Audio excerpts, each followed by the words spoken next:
નમસ્કાર મિત્રો, શરણાગતિ ગૌશાળા મિશન આપનું હાર્દિક સ્વાગત કરે છે. મિત્રો, આ વાછરડીની માતા જન્મ આપતાની સાથે જ દેવલોક પામી હતી. જન્મ પછી એણે એકવાર પણ પોતાની માતાનું દૂધ પીધું નથી.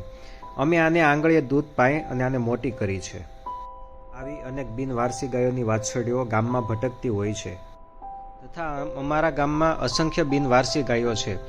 એનું મુખ્ય કારણ એક જ છે કે આસપાસના ગામડાઓમાં વન્ય પ્રાણીઓના ટોળા આવી ગયા છે, જેમાંની ઘણી બીમાર ગાયો હોય છે. એની અમે સેવા કરીએ છીએ, પરંતુ અત્યારે અમે પૂરતી સેવા કરવામાં અસમર્થ છીએ, કારણ કે અમારી પાસે હોસ્પિટલની સુવિધા નથી.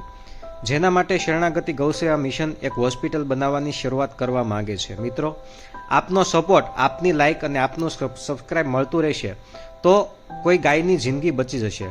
આટલા માટે આપ અમારી આ ચેનલને સબસ્ક્રાઇબ કરો, લાઇક કરો અને વધારામાં વધારે શેર કરો, જેથી કરી અને ગૌ માતાની અમે રક્ષા કરી શકીએ, એનું ભરણ પોષણ કરી શકીએ.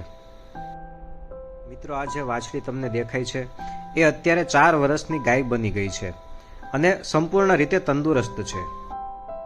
સ્ક્રીન ઉપર આપને ટ્રસ્ટની માહિતી શેર કરવામાં આવી છે. આપ ચાહો તો આપની અનુકૂળતા અનુસાર દાન કરી શકો છો. લાઇક અને સબસ્ક્રાઇબ કરવાનું ભૂલતા નહીં. જય ગૌ માતા, જય ગોપાલ.